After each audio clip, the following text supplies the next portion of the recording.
I didn't recognize the username at first. It was one of those long, oddly specific handles, Halifaxing72, the kind that sounds like a password someone let autocorrect decide. The tip attached to it wasn't small either. A full $50 just to unlock a 2-minute behind-the-scenes reel of me setting up soft lighting in my kitchen. The message he left under the clip was short, but strangely familiar. Still perfect with your back to the camera. It was that still that made something twist in my chest. I clicked the profile. No photo, but the bio had one line. I once taught political cinema to bored undergrads. I froze. Halifax, Inc. 72. It was Professor Brenner. Not a professor anymore, I guessed. Retired, maybe, or tenured enough not to care. Still, I hadn't heard that name in nearly 6 years. Back when I sat in the front row of his Tuesday/Thursday lectures, nodding too earnestly, always raising my hand even when I wasn't sure I had a point. He never gave me less than his full attention. There were rumors, of course. Whispers about how he stayed single, how he ran the film club, but never brought a date to faculty mixers. Still, he never made a move. Never crossed a line. Until now. No, that wasn't fair. He hadn't crossed a line. He paid for content like any other subscriber. The difference was, I knew him. And now, he knew this version of me. Now, if you've ever had someone from your past find you in your new light, really see you, hit that like button. Share this video with the one person who changed your life without knowing. Drop your city in the comments so we know where the wild stories are born. And don't just scroll. Subscribe. Or you might miss the story that finally connects your past and present. The next day, he messaged me. You don't have to reply. I just wanted to say your videos have more soul than most films I made students write essays on. I stared at the screen, unsure what to feel. There was no flirt in the message. No innuendo. Just admiration. I read it 3 times before typing back. Professor Brenner? 3 dots blinked for a full minute before they disappeared. Then they came back. Yes. But just Ellis now. Please. Ellis. I'd never heard his first name before. It felt like touching something private. You remember me? Of course I do. You were never boring. You always looked like you were about to argue with the screen. I smiled. That sounded like me. I didn't expect to find you here, I wrote. Neither did I. But I'm glad I did. His words sat with me all evening. Not heavy. Just warm. Like when someone wraps a jacket over your shoulders and you didn't realize you were cold. The next week, I noticed he had unlocked almost every post on my feed. No messages. No overstepping. Just silent support. A heart under nearly every clip. Thoughtful comments. Occasionally quoting my off-the-cuff thoughts like they meant something. Then one evening, I posted something different. A quiet video. No shirtless shots. Just me reading a section of the body keeps the score, my voice slightly hoarse, my eyes tired. His message came 10 minutes later. That chapter has lived in me for years. Thank you for reading it out loud. I typed, deleted, retyped. Then, why me, Ellis? There are thousands of creators out there. His reply came instantly. Because you're the first one who doesn't seem to be pretending to be okay. It wasn't flattery. It was something more. Something I didn't know I'd needed to hear. That night, I left the camera rolling longer than usual. Not performing. Just breathing. And when I watched it back, I didn't cringe. I saw myself as someone worth watching, even when I wasn't trying. I posted it anyway, raw and unfinished. The caption just read, unedited. The next morning, Ellis had commented, "There's a piece in this one. Like the silence was louder than words." That comment stayed with me. More than the views. More than the tips. I screenshotted it and saved it in a folder labeled Stillness. By the end of that week, we were messaging daily. At first, just about books. He sent me a link to an old documentary on grief. I recommended a podcast on emotional labor. Somewhere in between, he told me he'd left the university 2 years ago.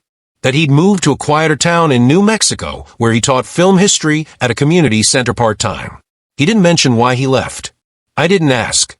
But some evenings, when his texts arrived later than usual, I imagined him sitting alone in that small desert town, watching my videos through soft light, letting them keep him company. One night, I said it. Would you ever want to call? No pressure. The typing dots blinked long enough that I started to regret sending it. Then, yes, but I'd like to call when I'm somewhere quiet. Somewhere where I can listen properly. It was 3 days before he sent a photo, his porch. A wooden chair, a cup of tea, orange sky in the background. Now's good, if you're still up. My heart thrummed in my chest. I hadn't done a one-on-one call with a subscriber in months.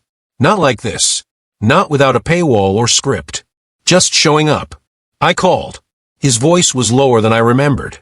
Not gravelly, just aged like oak, warm, patient, steady. Hi, I said. Hey, he replied. It's good to hear your voice without buffering. We laughed. Nervous. Honest. For the first few minutes, we talked like former student and professor. Film theory. Baldwin. The limits of academia. But then the conversation shifted. I always thought you were brave, he said quietly. I blinked. Back then. And now. You turned vulnerability into an art form. No, I said. I turned fear into a coping mechanism. He didn't argue. He just said, sometimes they're the same thing. There was a long silence. Not awkward. Sacred. I told him things I hadn't said aloud in months. About burnout. About feeling like my body was a product.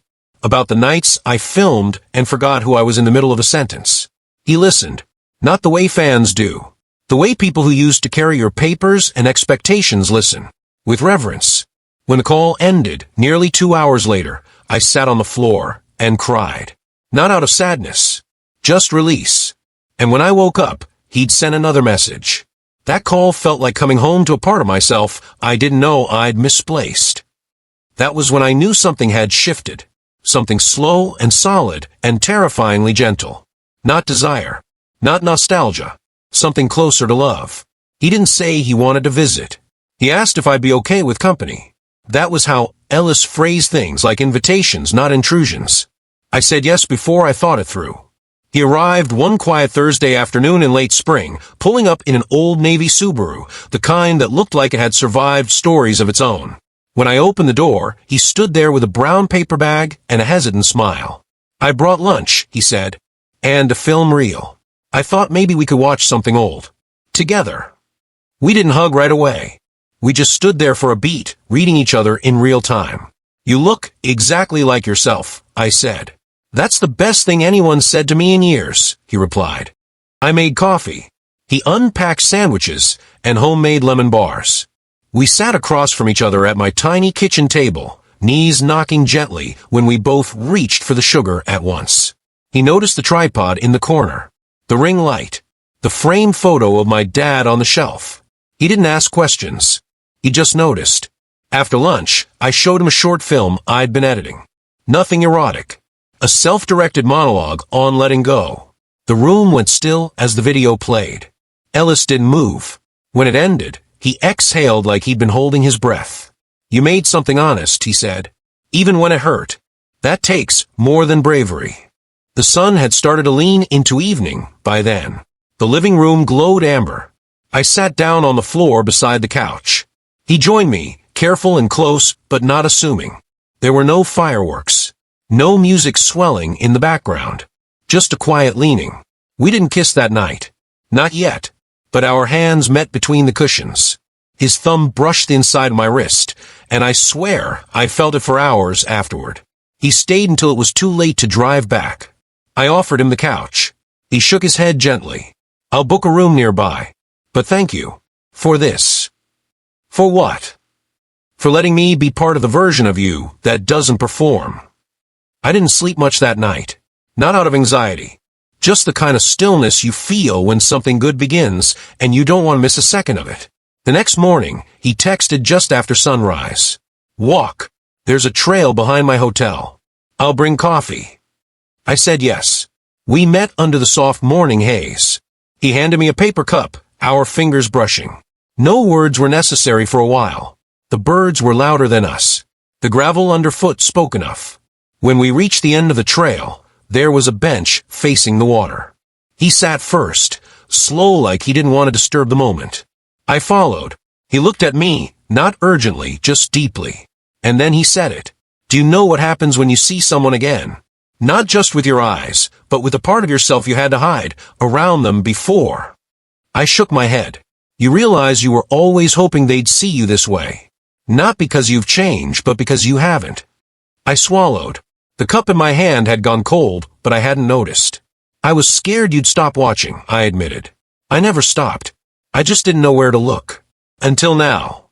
There was no dramatic pause. No perfect lighting. But we kissed, gently, surely, in full daylight.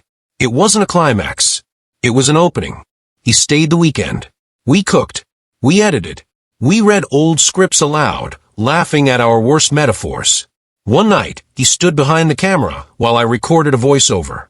When I finished, he didn't speak for a long time. Then, you don't owe anyone a performance. Least of all me. But I'd stay. Even if the camera never rolls again. I leaned back against him. His arms wrapped around me like punctuation. That weekend I posted a video. Not a vlog. Not a reveal. Just a still frame of us holding hands on the trail. The caption read, off script. Still seen. The comments rolled in faster than usual. One said, I don't even know these two, but I'm crying. Another said, proof that the softest stories still hit the hardest.